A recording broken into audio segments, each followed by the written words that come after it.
Olá, boa tarde, tudo cada vez melhor.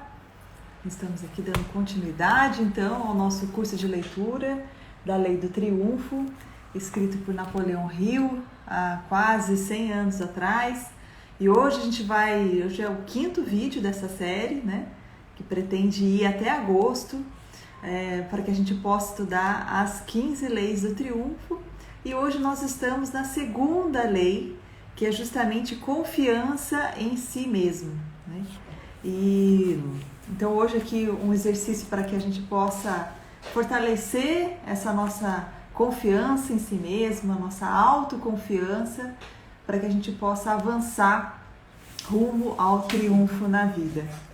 E o autor, ele, como eu falei do último vídeo, né, nesse livro, sempre tem assim uma frase de diversos autores, em geral no início de cada capítulo. E hoje eu vou começar então lendo essa frase que diz o seguinte: no meio de todos os mistérios que nos cercam, nada é mais certo do que estarmos na presença de uma energia infinita e eterna, da qual todas as coisas procedem. Então, ele vai dizer pra gente, né, que apesar de todos esses mistérios, essa foi uma frase de Herbert Spencer, nada é mais certo do que estarmos nessa presença dessa energia infinita, da qual todas as coisas procedem. E aí, partindo dessa frase, Napoleão Hill começa esse capítulo falando sobre o ceticismo, que é justamente o contraponto dessa fé, desse acreditar que existe uma energia infinita, presente e eterna, da qual todas as coisas procedem. Então, ele fala o seguinte, o Napoleão Hill diz o seguinte sobre o ceticismo: o ceticismo é o inimigo mortal do progresso e do desenvolvimento individual. Então, ele vai citar aqui que nós dominamos os ares, né, principalmente lá, lembrando que esse livro ele é de 1928, né? Então ele fala, dominamos os ares, dominamos as linhas férreas, temos comunicação instantânea. Imagine, ele nem poderia imaginar esse tipo de comunicação, ou poderia, né, que a gente chegaria nesse tipo de comunicação que estamos tendo a oportunidade hoje, né, de estar aí ao vivo e compartilhando ideias assim por imagem, ao vivo, ao mesmo tempo, podendo atingir aí milhares de pessoas. E esse também é um grande propósito desse estudo, desse livro, né, como eu citei lá no primeiro vídeo, que alguns professores de universidade analisaram os manuscrito desse livro e não devolveram para Napoleão Hill sem nenhuma divergência, sem propor nenhuma modificação, e eles lamentavam que muitas moças e rapazes pudessem entrar para uma universidade sem estar devidamente exercitados nessas 15 leis do triunfo. Então esse é o propósito da gente estar aqui compartilhando esses ensinamentos, né? E aí, apesar de todo esse conhecimento avançado, tecnológico que a humanidade alcançou, ele diz aqui, né? Entretanto, quando abrirmos a porta que leva ao poder secreto do saber, que está armazenado dentro de nós, adquiriremos conhecimentos que farão empalidecer todas as outras descobertas que a gente já tem aqui palpável, né, para que a gente possa desfrutar. Então, o grande manancial de conhecimento, o grande manancial de realização está dentro de nós, né? E é isso que a gente vai despertar um pouquinho mais hoje aqui nesse estudo sobre autoconfiança.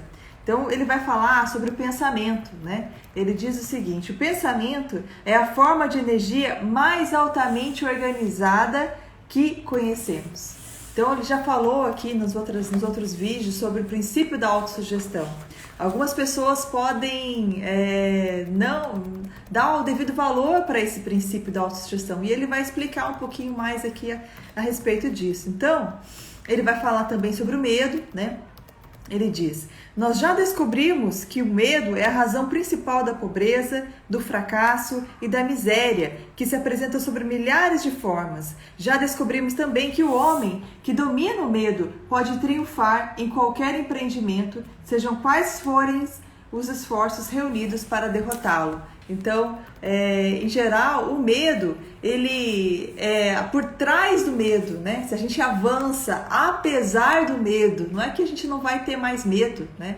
Mas simplesmente a gente vai continuar avançando apesar de estar sentindo medo, apesar de todas as condições desfavoráveis, continuar avançando. Aí a gente vai realmente, depois de romper essa barreira, a gente vai encontrar realmente o triunfo ali do outro lado do medo. Então, ele diz o seguinte: o desenvolvimento da confiança em si mesmo ou da autoconfiança começa com a eliminação desse demônio chamado medo, ok? Então, esse medo que fala às vezes uma vozinha, né, em segredo, como ele diz aqui, né? Você não pode fazer isso, tem medo de experimentar, temes a opinião pública, diz que esse é um dos maiores medos da humanidade, né? O medo da rejeição. Tem medo de fracassar. Às vezes as pessoas, né, nós não avançamos porque temos medo do fracasso, mas o fracasso também faz parte dessa jornada do triunfo, né? As pessoas que triunfaram, todos os exemplos que ele dá aqui no livro, a maioria avançaram apesar dos fracassos e muitas vezes aprenderam muito na vida com os fracassos. A gente aprende muito mais com o erro, então muitas vezes a gente está fazendo um trabalho besta, aprendendo algo novo. Em geral a gente vai errar e é aí que a gente vai aprender. Quanto mais a gente erra, erros novos, né? Quanto mais a gente erra e avança apesar desses erros, assimila, a gente vai perceber que aquele erro a gente não vai ter mais, porque a gente aprendeu justamente porque errou, né? Então, tem medo de não possuir habilidades, né? Todos nós temos esse potencial latente dentro de nós, que ele diz aqui. Quando nós conseguimos abrir essa porta secreta, aí a gente vai realmente possibilitar aí conquistas, realizações muito maiores. Quando a gente conseguir abrir essa porta secreta. E esse estudo de hoje vai nos ajudar a abrir um pouquinho, abrir uma pequena parte dessa porta aí hoje, a partir desse estudo sobre autoconfiança. Então, continuando,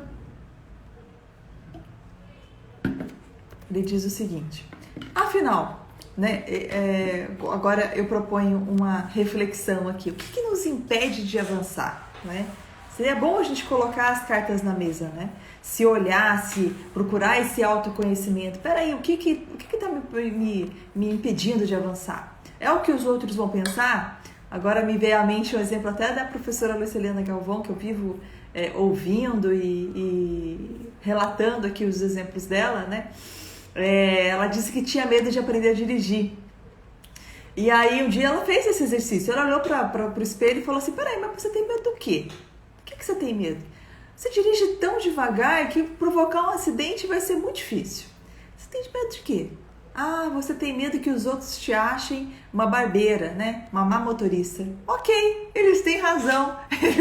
Realmente você não é uma motorista das melhores. E aí, assim, apesar dessa pequena barreira que ela encontrou, ela hoje, né, sempre dirigiu e tal. Então, o que nos impede, né, de cumprir o nosso propósito na vida? Aonde está esse impedimento? Né? Às vezes muitas vezes ele está no campo mental, é só um pensamento, que aí a gente vai falar um pouquinho mais, que a gente deixou enraizar na nossa mente e hoje está aí nos prendendo como grilhões, né? Nos prendendo nessas correntes aí, fazendo com que a gente não avance. Então, todos esses medos são nossas crenças, são os nossos hábitos, né, de pensar dessa forma, que faz com que a gente acabe se autolimitando. Lembrando 6 medos básicos da humanidade que ele resumiu aqui no livro, né? Medo da pobreza, medo da morte, medo da doença, medo de perder o amor de alguém, medo da velhice e medo da crítica. Então a gente avaliar, né, quais desses medos estão nos impedindo. E a gente percebe então que no fundo, se a gente analisar muito bem, eles são medos muito pequenos, perto da nossa grandiosidade que existe atrás dessa porta secreta que a gente falou no início, né? Perto dessa nossa filiação divina. Acho que é isso que a gente precisa fortalecer cada vez mais, esse propósito, né? De nos conhecermos como seres divinos que somos. E aí, diante disso, desse reconhecimento desse ser divino, dessa filiação divina que nós somos, o que são cada um desses medos, né? Qual o tamanho deles? É muito pequeno, né? Ele vai falar nesse livro aqui, nesse capítulo, sobre a hereditariedade física e a hereditariedade social. Então ele fala o seguinte: a parte mais importante da formação do homem chega até ele por meio da hereditariedade social. E esse termo corresponde aos métodos pelos quais uma geração se impõe à outra, né, sobre os espíritos das outras gerações, e tem o seu controle, então, imediato, legando-lhe superstições, crenças, lendas e ideias que, por sua vez, já foram herdadas da geração anterior. Então, muitas vezes a gente já cresce dentro trazendo, né, recebendo essa hereditariedade social. Então, isso vem dessas fontes, então, de instrução religiosa, leitura, outro tipo de instrução, de conversas, de histórias que a gente ouve, e da própria experiência pessoal também, a gente vai adquirindo essa hereditariedade social. Então, de tudo que a gente viveu, aprendeu, a gente vai construindo essa hereditariedade social. E muitas vezes, por exemplo, no meu caso, né, eu adquiri como experiência pessoal um complexo de inferioridade. Que, né, na minha adolescência, minha juventude, né, até hoje, pode-se dizer que ainda pode ter lá no fundinho ainda um resquício dessa experiência pessoal que eu adquiri, né? Complexos de inferioridade, complexo de não sorrir, né? Porque eu tinha lá um dentinho encavalado. Então isso foi fazendo com que eu fosse construindo esse complexo, essa crença limitante que muitas vezes eu tive que então me impor sobre ela para conseguir vencê-la. Estamos vencendo essa batalha diariamente, né? E dentro dessa hereditariedade social ele fala um pouquinho sobre a formação da criança também. Então o que ele diz?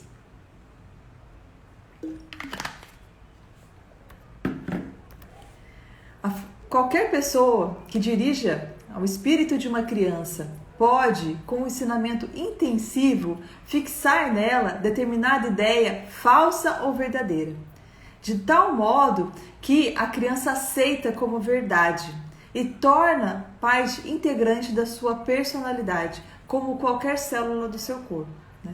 Então, diante disso, o que a gente pode proporcionar, deveria proporcionar para uma criança desde a tenra idade, né? Ali 2 anos, né? Até 7 anos, principalmente, propósitos elevados, né? Exercitar o discernimento, a condução da criança para a formação dela como realização, como ser humano, né? Então, ela tem aqui uma missão, ela nasceu e ela tem uma missão a cumprir. E nós como adultos, né, muitas vezes, né, até eu estava estudando esses dias, que dentro dessa formação da criança, desde a filosofia grega, né, tem o que acontece a partir a cada ciclo de 7 anos. Então, nos primeiros 7 anos, a criança está ali na formação do seu corpinho, né, andar, correr, pular, enfim. E aí, os próximos 7 anos, ela também está ali formando o seu emocional, né? Os adolescentes, aquela emoção que ela não sabe para onde que vai, para onde que corre, né? Não consegue dominar. Mais 7 anos, ela chega na maioridade, né? 7, 14, 21. Não quer dizer maturidade, tá, gente? Maioridade. E ali ela vai começar a formar a sua consciência, o seu veículo de consciência, né?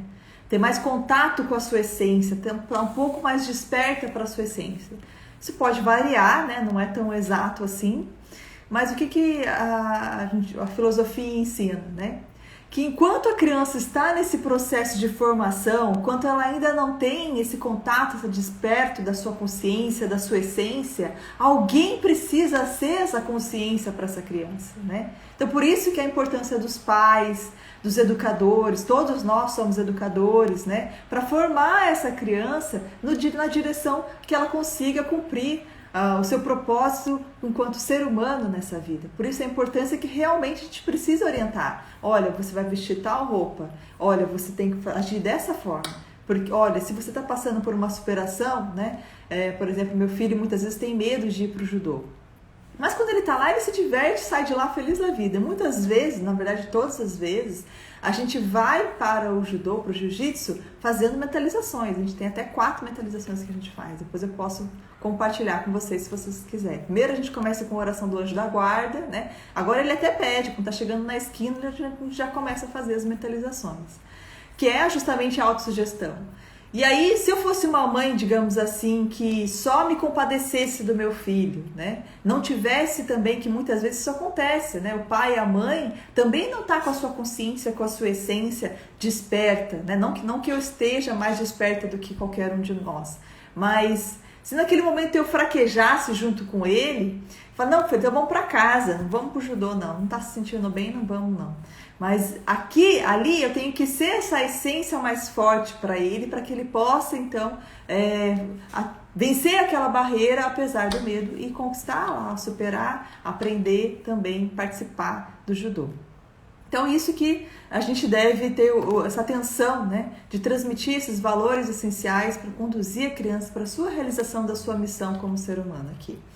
Então ele fala o seguinte: o espírito de uma criança que ainda não alcançou a idade do discernimento, qualquer ideia implantada no cérebro por alguém que desfrute da sua confiança, germinará e crescerá, de tal maneira que nunca poderá ser estipada, por mais que oposta à lógica e à razão que tal ideia possa parecer. Então eu posso criar uma criança e falar para ela assim: olha, você é um gato, tá? Você é um gato, isso já aconteceu, infelizmente são aberrações, né? Que o homem, como não tem a sua consciência desperta, ele acaba provocando deformações. E então eu crio uma criança e falo: você é uma galinha, você é um galo, né? Ou eu deixo a criança de repente envolta aí por músicas não tão elevadas, né? Toda essa ideia que de repente pode não ser lógica e nem racional, a criança pode germinar nela e crescer como se fosse algo totalmente, né, e lógico para ela. Então essa é uma nossa grande responsabilidade enquanto educadores que somos, para transmitirmos valores atemporais, né? Aquilo que não vai ser tirado da gente quando a gente partir desse mundo. Então, justiça, generosidade, amor, né? Solidariedade, fraternidade, e aí exercitar todas as suas condições, né? Para todas essas condições para que ela tenha a sua realização enquanto ser humano. Inclusive, dentro dessa área da educação, a filosofia ensina, né, Platão, que a gente, enquanto está educando, a gente tem o potencial de fazer com que a criança que já tem ali, né, o seu potencial de rejeitar ou gostar de algo, a gente pode usar esse potencial para que ela goste do que é bom e que ela não goste do que não é bom. Esse que é o nosso papel como educador, fortalecer isso, para que a criança perceba o que é bom, onde ela deve caminhar, na direção que ela deve caminhar, e perceba o que não é bom, onde ela deve deixar de lado, ok? Então a boa e a má aplicação desses princípios vão fazer com que a gente conduza a criança realmente para a sua realização enquanto ser humano. E agora ele vai falar sobre esse princípio da autossugestão também.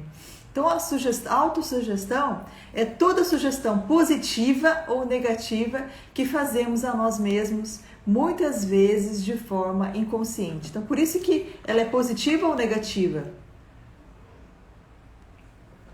A gente já pode pensar: poxa, mas eu faço autossugestão negativa? Isso pode ser de forma inconsciente. Então, por exemplo, quando a gente tem uma decepção com algo ou alguém, e a gente alimenta essa decepção por toda a nossa vida, né? E aí a gente traz essa decepção para todas as demais relações que a gente vai ter com as outras pessoas, né? Com outras situações.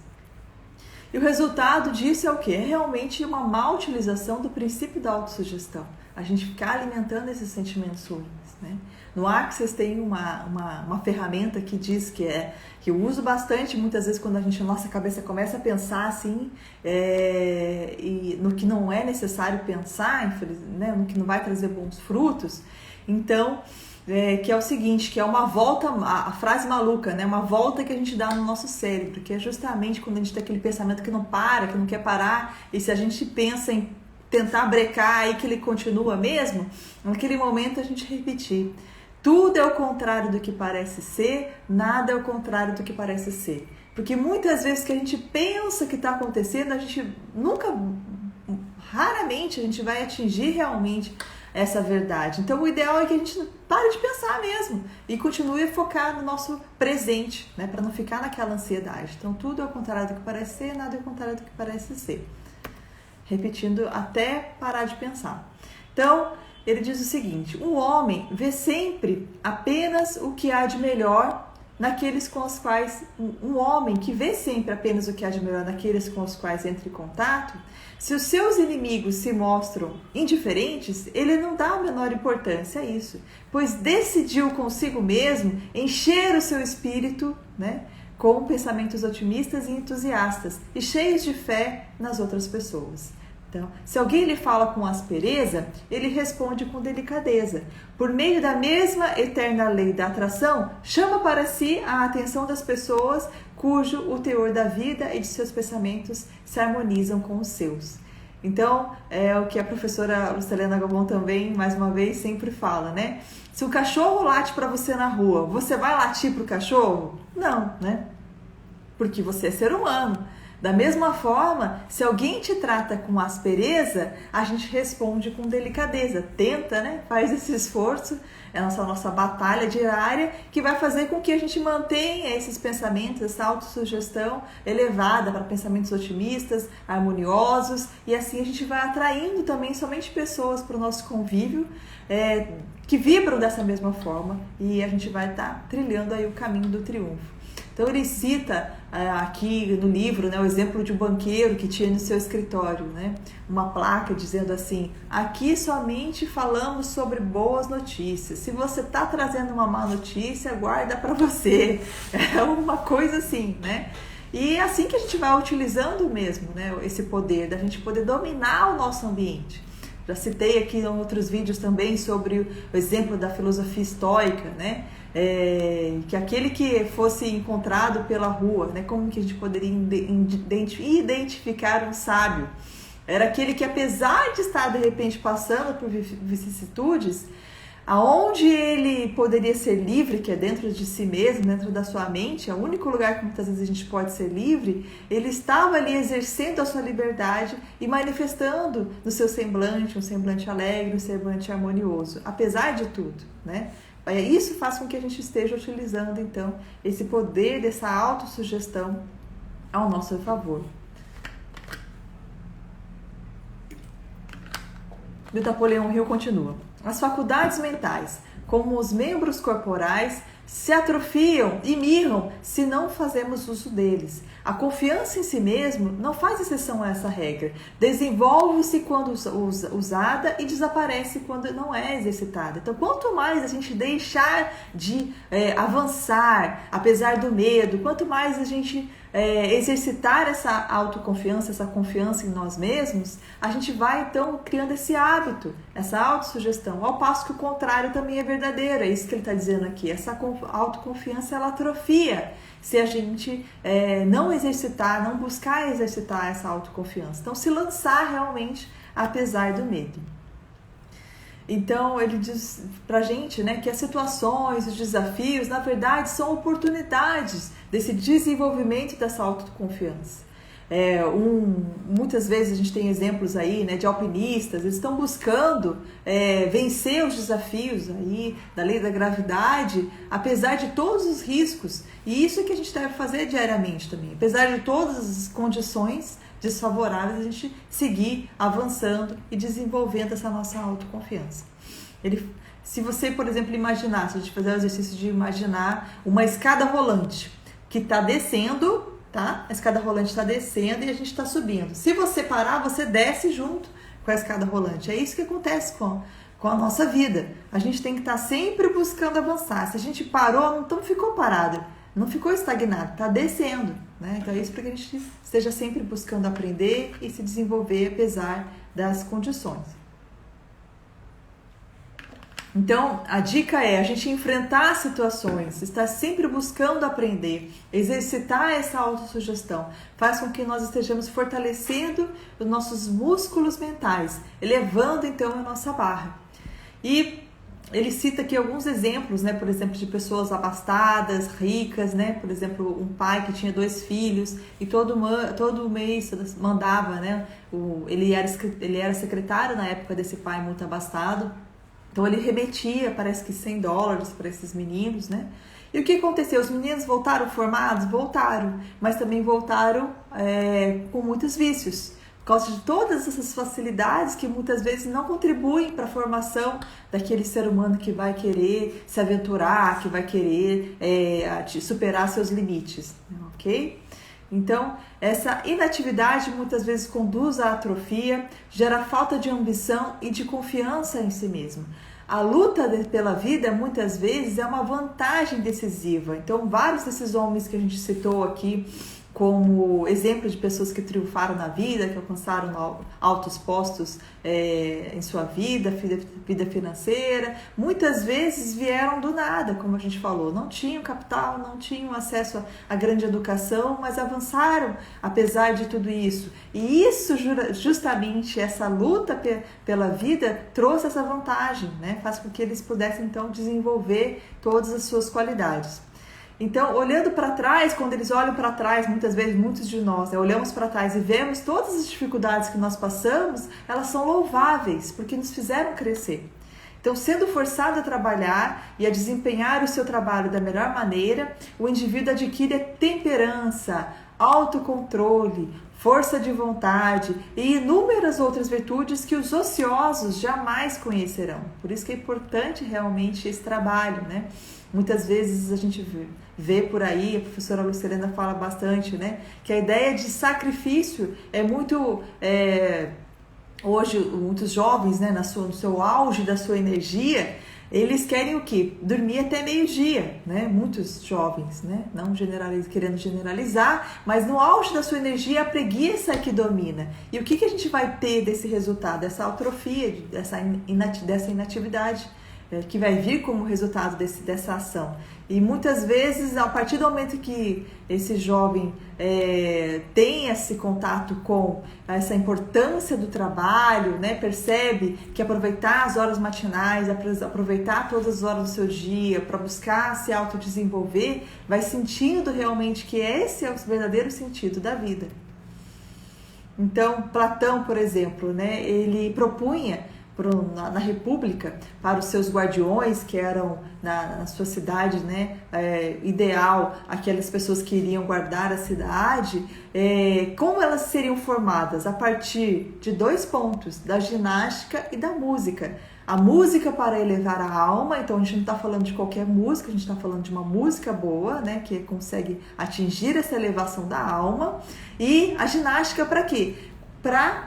Justamente quando uma pessoa que pratica exercício físico, não para estética, o que ela proporciona? Ela evita justamente essa ociosidade, essa preguiça, ela fortalece a força, a coragem, os bons hábitos, né, de saúde, de alimentação, de descanso. Você já viu uma pessoa marombeira que come mal, que não se preocupa com o seu descanso, que é preguiçosa? Em geral, são as pessoas que estão sempre aí avançando, apesar de não ter muitas vezes nem motivação para isso. Então, se colocar numa situação de desafio realmente é fazer com que a gente avance e supere. Ele cita aqui o exemplo de um rapaz que era muito tímido e que resolveu se colocar aí como funcionário de uma agência de publicidade. E ele chegou para o chefe dessa agência de publicidade e pediu justamente os 12 fregueses impossíveis. A lista dos 12 fregueses impossíveis. Então imagina, um rapaz tímido se colocou numa situação de desafio.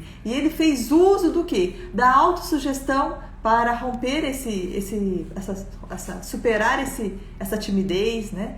e essa falta de habilidade.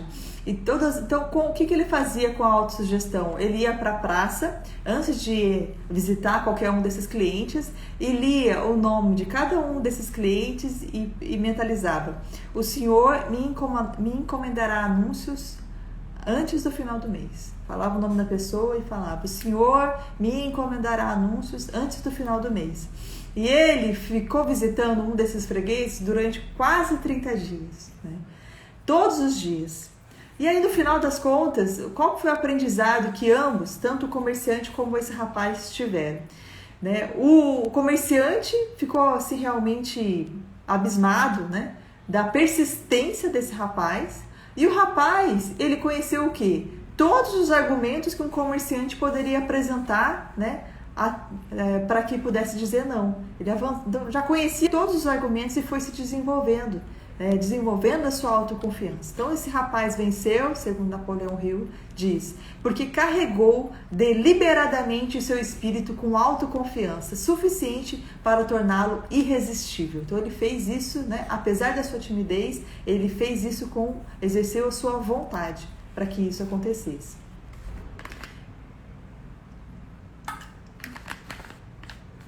Napoleão Hill diz o seguinte: os rios de alguns homens são sinuosos porque seguem a linha da menor resistência. Então, a gente buscar a via mais fácil, muitas vezes, né, faz com que a gente encontre, muitas vezes, mais obstáculos ainda.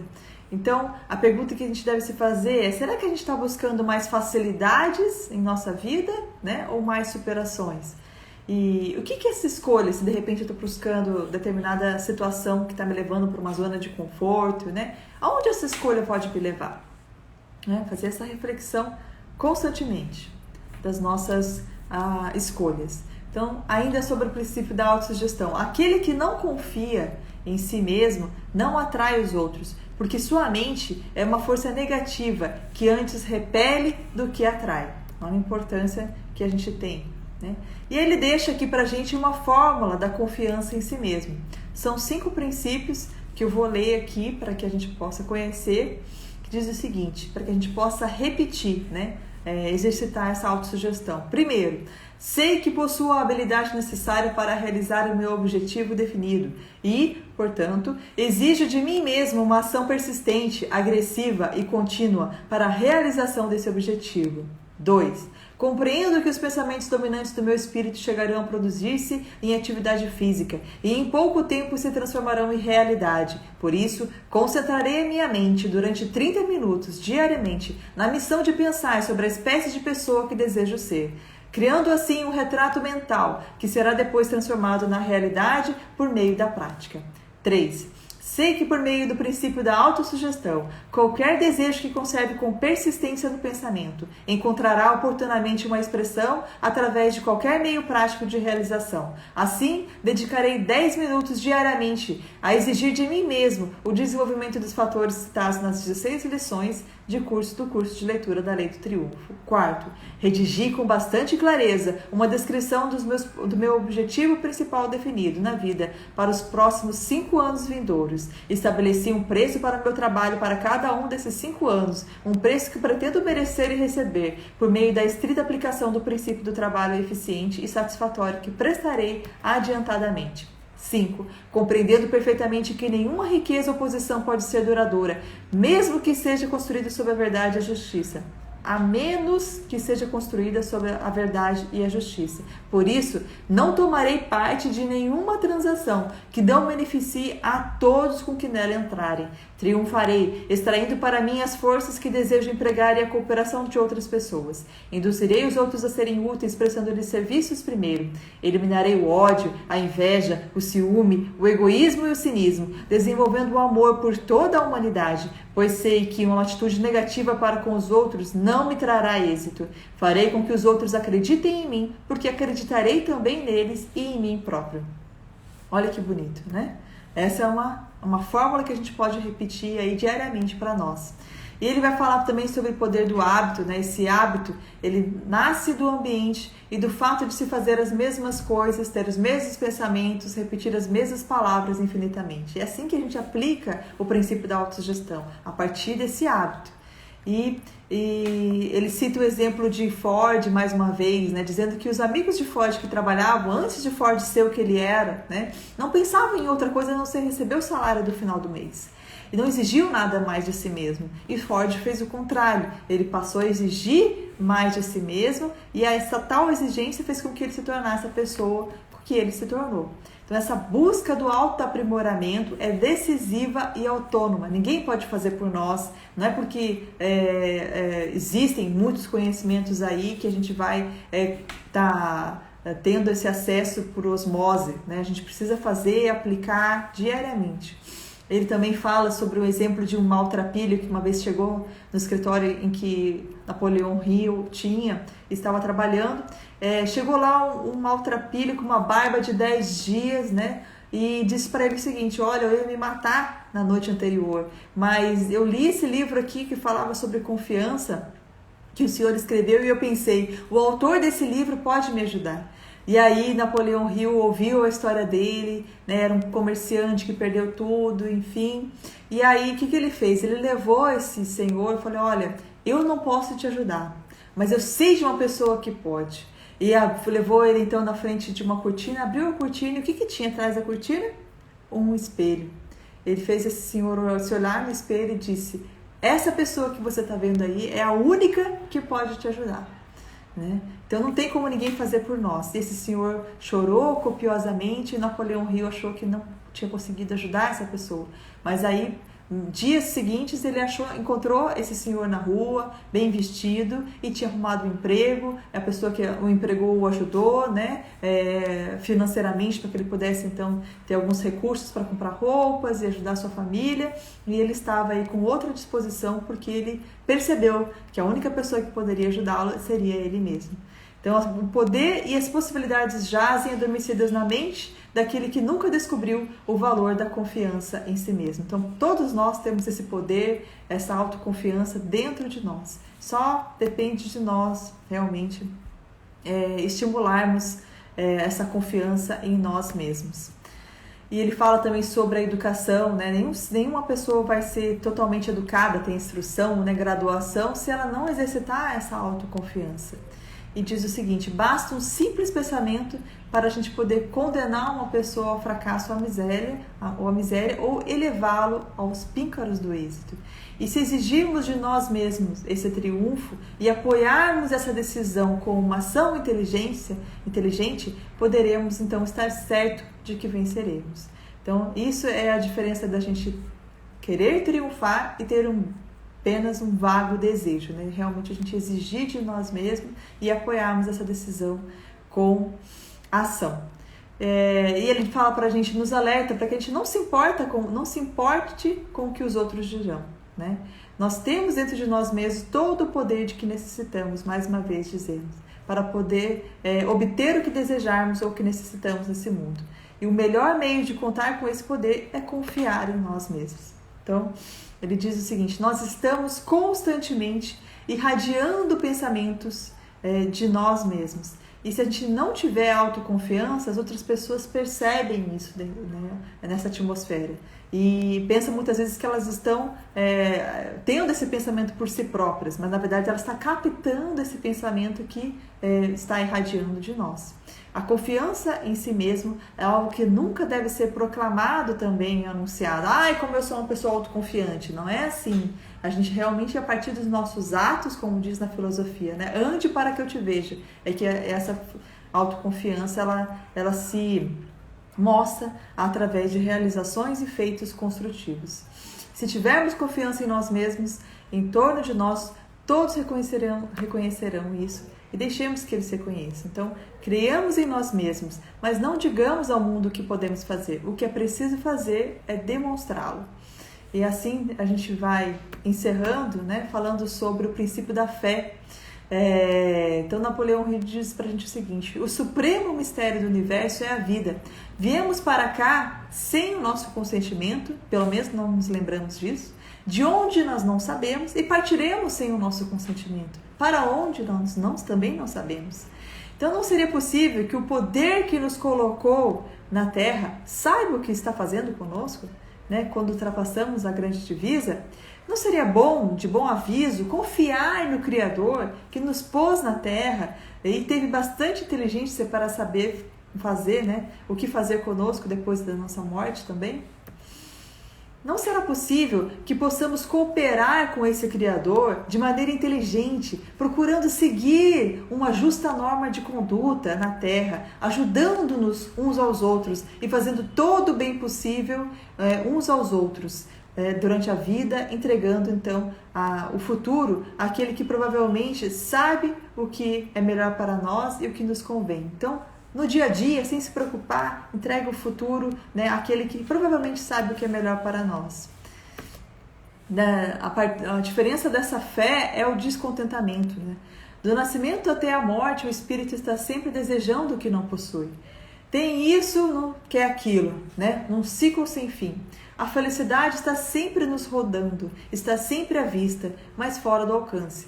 A vida nunca é completa, seja o que for que a gente possua ou possa possuir. Uma necessidade sempre traz a outra. Ninguém precisa procurar muito distante as oportunidades, pois elas podem ser sempre encontradas perto de nós. Então, o que a gente deve fazer? Agradecer e contemplar essa grandiosidade da criação de Deus, né? Então, a fé é o nosso maior dos nossos milagres, né? Quando a nossa vida ela é cheia de limitações e misérias e necessidades, é porque não chegamos à compreensão de que em nosso próprio espírito há um laboratório com todo o aparelhamento para engendrar a energia da fé. Então, para a gente finalizar, eu gostaria de deixar essa reflexão, né, tão importante. Como está a nossa fé? Vamos refletir sobre isso essa semana? Como que a gente pode fazer para fortalecer essa nossa fé em nós mesmos, na nossa filiação divina, né? E aí, na próxima semana, a gente se encontra aqui novamente, mais fortalecidos, depois de a gente ter passado uma semana interiorizando e fortalecendo, através da autossugestão, essa nossa fé em nós mesmos. Combinado? E na próxima semana, nós daremos continuidade, então, ao curso de leitura da Lei do Triunfo, com a terceira lei do triunfo, que é o hábito da economia. Vai ser muito interessante, te espero então na próxima semana. Se você gostou desse vídeo, não deixe de compartilhar, de comentar aqui o que você aprendeu, o que você mais gostou e de curtir também. Muito obrigada, fica com Deus e até o próximo.